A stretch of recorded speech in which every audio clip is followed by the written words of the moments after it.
Começa agora o nosso programa Sete Saúdes. Estamos falando de saúde física. Ter um corpo saudável, uma mente sã, é provavelmente a intenção de muitos, mas nem sempre a prática é assim. As pessoas pensam em academias, mas mesmo assim deixam para segundo plano e consequentemente perdem a qualidade de vida. E por isso o nosso objetivo é revelar dicas eficazes de práticas de exercícios, boa alimentação, sono, que é muito importante para todo mundo, e cuidados com a saúde. Nossa convidada é a Michele Egert Pasquino. Ela atua há 7 anos como docente, lecionando em graduação, pós-graduação na área da saúde. Tem experiência na área clínica e de pesquisa sobre qualidade de vida, bem-estar, recuperação e manutenção da saúde, com ênfase em terapias naturais, complementares, integrativas propostas pela naturologia. Olá, Michele, tudo bem? É um prazer estar aqui novamente. E a gente está falando sobre um assunto interessantíssimo que é a naturologia. No primeiro programa, você explicou para a gente o conceito e como surgiu, além de ser uma profissão inovadora. Hoje a gente vai falar um pouquinho sobre os problemas que podem ser tratados com a naturologia e também se é considerado uma medicina preventiva. Na verdade, o que você imaginar de desequilíbrio e até mesmo na manutenção da saúde pode ser abordado e tratado pela naturologia, desde que sejam respeitados alguns quesitos, né? Se o indivíduo faz tratamento médico, é fundamental que o naturólogo mantenha um diálogo constante com esse profissional para saber aquilo que pode ser indicado, o que não pode e qual tipo de tratamento o sujeito pode fazer, né? Agora, se a gente está falando de problemas emocionais, o naturólogo pode intervir com algumas técnicas específicas. Problemas físicos, né, uma tensão, uma dor, um problema gastrointestinal, uma enxaqueca, o naturólogo pode atuar com a massagem, com a acupuntura, com a fitoterapia, né? Problemas sociais, o naturólogo pode conscientizar, né, o cliente, o paciente, o interagente que seja, para que ele tenha consciência do que ele pode fazer, do que ele pode transformar, né? Muitas vezes empoderando, gerando mais autoestima, mais autoconhecimento. Então, eu costumo dizer que não tem nada que a naturologia não possa tratar, desde que o profissional tenha consciência das limitações do paciente, né? Então, se ele de fato tem limitações físicas, porque está num tratamento médico, é óbvio que nesse diálogo com o profissional, o naturólogo vai direcionar aquilo que ele pode ou não pode fazer, né?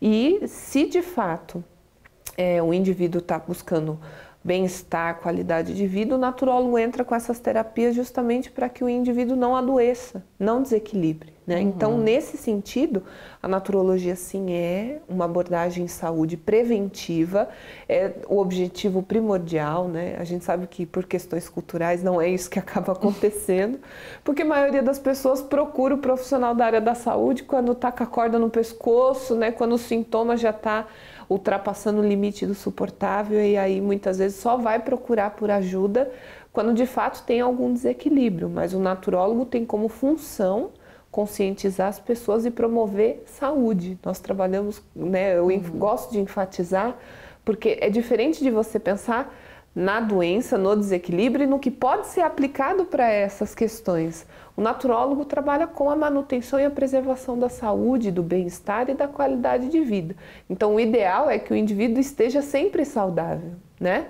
E isso é levado em considerações por questões muito individuais, né? Não dá para a gente falar num protocolo, num modelo de vida, de saúde, do que o indivíduo precisa fazer, né? Porque aquilo que funciona para você pode não funcionar para mim, né? E isso precisa ser levado em conta, por isso a abordagem terapêutica ela é individual.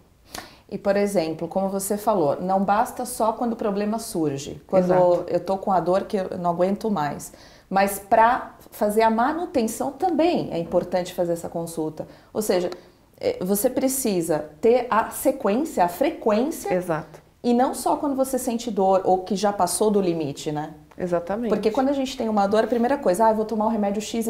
Então você já se automedica. Será que isso é correto? Né? Então, nós vemos de uma cultura imediatista, exatamente, né? Tenho dor, tomo um remédio X.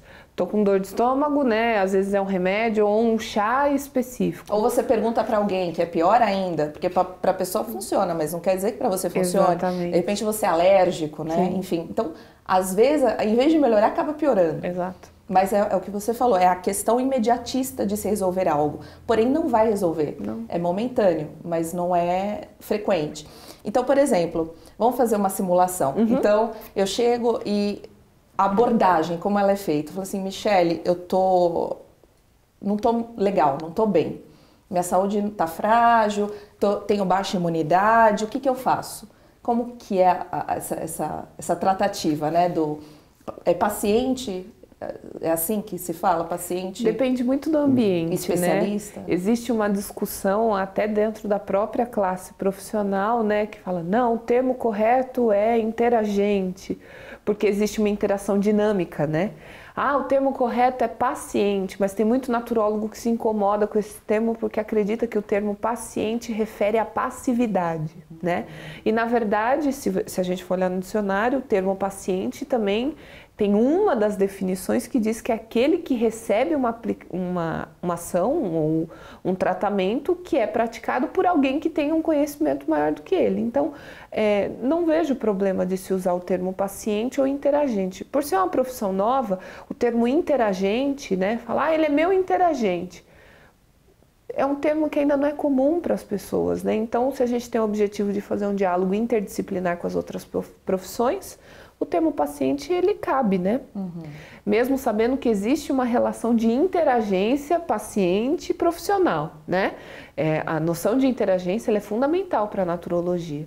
Mas o termo cliente, né? Cliente é quando eu falo de prestação de serviço, Sim. Então num spa, né?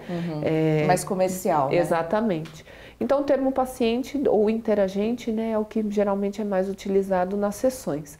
Mas a primeira coisa a fazer quando você chega para um atendimento de naturologia é a avaliação minuciosa. Isso pode levar 1, 2, 3 sessões, onde todos os seus aspectos vão ser investigados para poder buscar a causa do desequilíbrio.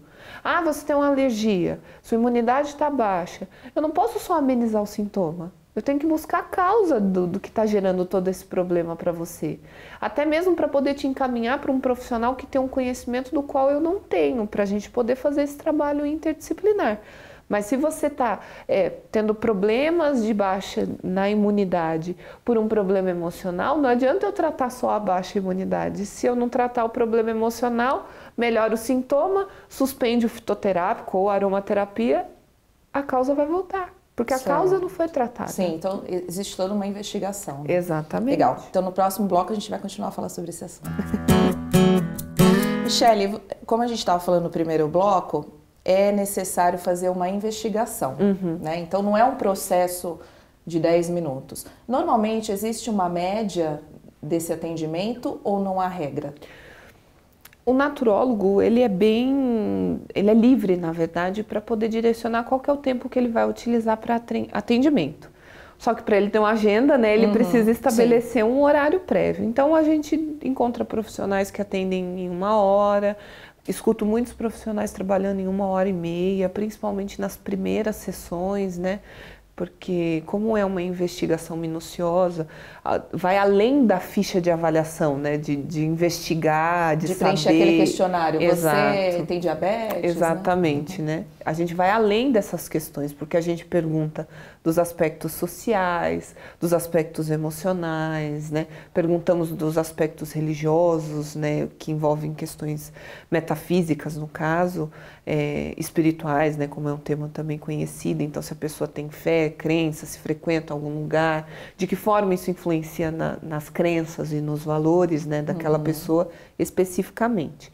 Então muda muito de profissional para profissional, porque além desse instrumento de avaliação tradicional, que é a ficha de avaliação, protocolo de avaliação, também conhecido por anamnese, né, o naturólogo também pode trabalhar com algumas ferramentas extras de avaliação. Então trabalha com os microsistemas, que seria a reflexologia podal manual, pode trabalhar com a acupuntura auricular na fase de avaliação, de identificar alguns sinais que podem trazer alguns indicativos de órgãos ou áreas que estejam com algum desequilíbrio.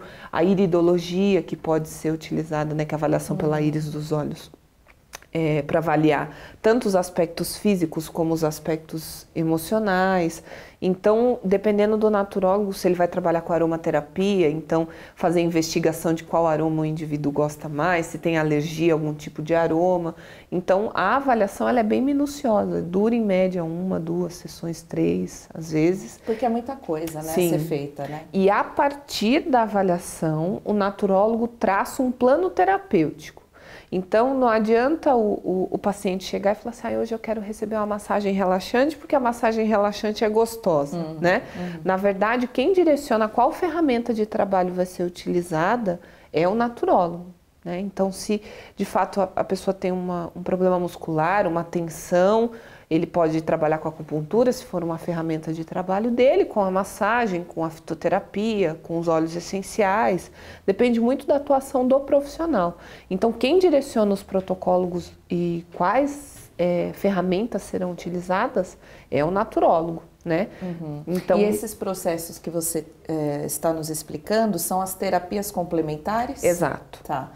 Então, exatamente isso seria a próxima pergunta. Quais são e como funcionam as terapias? Então, o funcionamento das terapias obedece esse processo, né? Essas etapas. E normalmente, você falou, o naturólogo vai definir quantas sessões. Então, essas sessões podem ser 3, 4? Sim. Não tem um período de duração. Pode levar 1 ano, por exemplo, como, sei lá, 1 mês. Às vezes aquele protocolo básico de 10 sessões, né? E depois o naturólogo reavalia para decidir se vai dar alta ou se vai continuar. Mas são 10 a princípio. Não tem regra. Como a gente fala, né? Você precisa, os médicos encaminham a guia, 10 sessões de fisioterapia, 10 sessões de acupuntura, que eu estava te explicando que eu passei por esse processo e estou terminando a acupuntura. Mas, porque é um processo demorado, né? Sim, sim. Eu até fiquei assustada, que eu estava com uma dor aqui na escápula.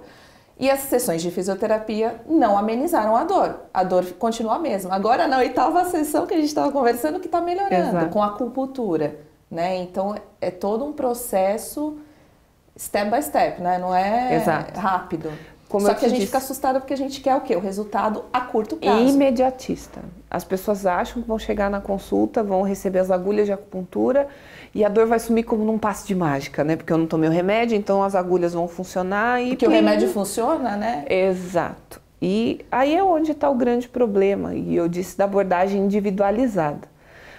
Não se pode prometer cura. A gente promove a saúde e o restabelecimento da mesma, mas muda muito de organismo para organismo. Se você estiver envolvido com o seu processo terapêutico, é óbvio que a evolução vai ser muito mais rápida e permanente.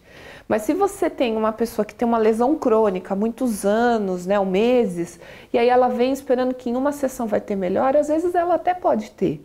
Só que aí passa 3 dias, a dor volta, né? Então, não existe milagre. Por exemplo, uma situação do diabético, realmente não tem cura, né? Mas você consegue amenizar a dor. Sim. Né? Então, é um processo de autoajuda, né? Exato. Às vezes o paciente está passando por quimioterapia, por exemplo. O naturólogo ele não vai poder entrar com práticas terapêuticas invasivas, né? Porque o momento não pede isso. Mas muitas vezes é um paciente que precisa de autoestima, né? Precisa de autoconfiança, precisa enxergar a vida com outros olhos, ter mais fé, força de viver. Então, muitas vezes o naturólogo ele deixa todas as ferramentas de lado e ele vai trabalhar muito mais com o diálogo, com a conscientização, né? Então, eu falo sempre na época que dava aula para o curso de naturologia que as ferramentas elas ajudam para executar determinadas tarefas e para acelerar que a gente chegue no objetivo em comum. Mas o naturólogo vai continuar sendo naturólogo se ele não tiver uma terapia para trabalhar. Porque como ele trabalha com a conscientização, com a educação em saúde, né, o naturólogo ele consegue trabalhar até no ambiente mais hostil, né, que não tenha recurso, por exemplo, financeiro para trabalhar. Então, você pode usar uma ferramenta, ou 10 ferramentas, ou até só o diálogo. Exatamente. Por isso que o tratamento é individualizado e muda muito de acordo com as necessidades individuais de cada paciente. Nossa, muito legal, muito bacana. E a gente vai continuar falando sobre isso. Temos 2 programas e olha, parece que é muito, mas é pouco. É muito pouco. Por isso dá assunto para mais de um ano, né? É verdade. Se a gente for pegar cada pedacinho, cada detalhe, né, da naturologia que realmente eu não conhecia. E não só eu, o público também acredito que não. E é esse o objetivo, divulgar, multiplicar essas informações. E não se esqueça de se inscrever no nosso programa no YouTube, Programa 7 Saúdes, e até o próximo programa. Até logo.